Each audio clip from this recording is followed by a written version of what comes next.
आज का ये एपिसोड शुरू करने से पहले एक छोटी सी बात। क्या आप भी अपना पॉडकास्ट बनाने की सोच रहे हैं? तो एंकर ट्राई कीजिए। ये पॉडकास्ट बनाने का सबसे आसान तरीका है। नंबर 1, ये फ्री है। नंबर 2, इसमें कई सारे ऐसे टूल्स हैं जो आपको अपने फोन और कंप्यूटर पर रिकॉर्ड और एडिट करने की फैसिलिटी देते हैं।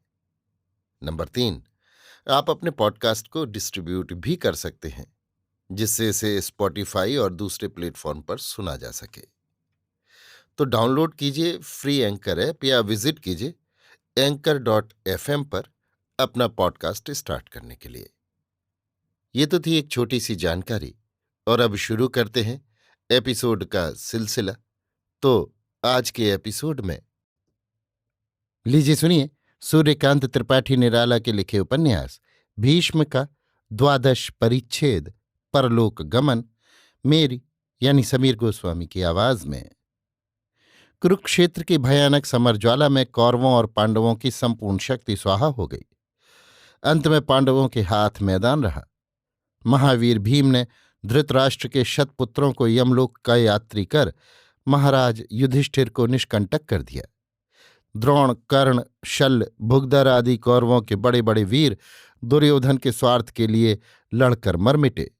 विधवाओं के हाहाकार से भारत का आकाश विदीर्ण होने लगा।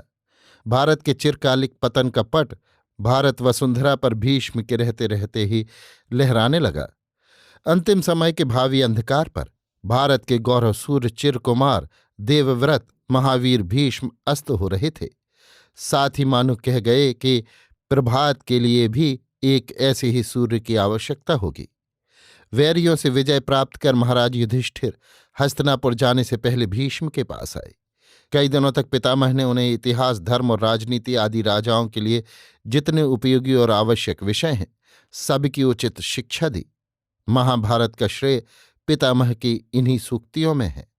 शांति पर्व और अनुशासन पर्व, दो खंड के खंड पितामह के अमृतोपम उपदेशों से भरे हुए हैं। अस्तु आदर्श और उपदेश आदि देकर पितामह ने युधिष्ठिर को हस्तिनापुर जाने की आज्ञा दी। महाराज युधिष्ठिर ने नगरवासियों के प्रति यथोचित सम्मान प्रदर्शन पूर्वक उन्हें अपने अपने घर जाने के लिए कहा। युद्ध में जिनके प्राणों से प्यारे आत्मियों और कुटुंबियों का संहार हुआ था, उन्हें यथोचित सांत्वना और सहायता दी। ब्राह्मणों को दान दक्षिणा देकर सम्मान किया। सब लोगों को एक बार राम राज्य का स्मरण हो आया। महाराज युधिष्ठिर का राज्याभिषेक सकुशल समाप्त हो गया। इन्हीं दिनों भगवान अंशुमाली उत्तरायण हुए। युधिष्ठिर को पितामह की मृत्यु समय की याद आ गई।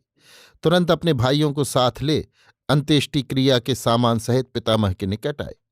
उस समय व्यास आदि बहुत से महात्मा भीष्म की अंतिम गति देखने के लिए आए हुए थे। सबने युधिष्ठिर का यथोचित सम्मान किया। ऋषियों की मंडली में शांत भाव से भीष्म आत्मचिंतन कर रहे थे। युधिष्ठिर ने कहा, पितामह, आपकी शरणाशक्ति तो वैसी ही होगी। मैं युधिष्ठिर हूं, आपकी चरण वंदना कर रहा हूं। अब आज्ञा कीजिए, आपकी अंतिम क्रिया के लिए मुझे क्या करना होगा? आपका ये अंतिम समय है, जानकर मैं अग्नि साथ ही ले आया हूं। मेरे साथ ब्राह्मण, आचार्य ऋत्विक, मेरे भाई, युद्ध से बचे हुए कुछ राजा, महात्मा वासुदेव और आपके पुत्र तुल्य राजा धृतराष्ट्र भी साथ ही आए हुए हैं। भीष्म ने आंखें खोलकर अपने आत्मियों को चारों ओर से खड़े हुए देखा। फिर युधिष्ठिर से कहने लगे, वत्स, अब सूर्य उत्तरायण हो गए हैं। मेरे पास तुम अपने आत्मीय बंधु बांधवों को लेकर आए हो। मुझे इससे बड़ी प्रसन्नता हुई। मुझे इस शरशैया पर आज तक लेकर 58 दिन हो गए। अब मैं अपने स्थान पर जाना चाहता हूं। सौभाग्य से माघ मास का शुक्ल पक्ष भी आ गया है। पितामह ने धृतराष्ट्र को समझाया। संसार की नश्वरता, भवितव्य की प्रबलता, युधिष्ठिर आदि पांचों पांडवों की धर्मनिष्ठा, वैराग्य आदि पर बहुत से उपदेश दिए। फिर कृष्ण से कहा, हे कृष्ण, इस घोर युद्ध की आग में भारत की क्षत्रिय शक्ति आग की तरह जलकर राख हो गई है। मैंने दुर्योधन को बहुत समझाया, परंतु समय का प्रभाव। मैं जानता हूं श्री कृष्ण, तुम साधारण पुरुष नहीं हो।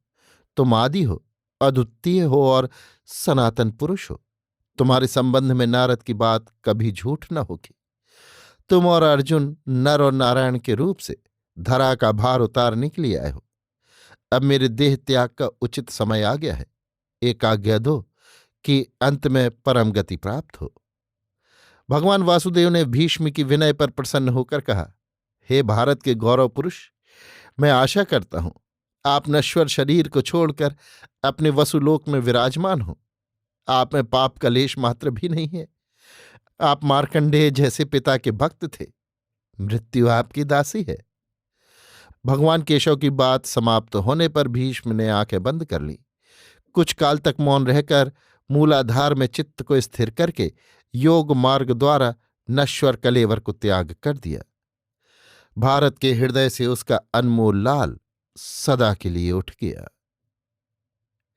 अभी आप सुन रहे थे सूर्यकांत त्रिपाठी निराला के लिखे उपन्यास भीष्म का 12वां और अंतिम परिच्छेद परलोक गमन, मेरी यानी समीर गोस्वामी की आवाज में।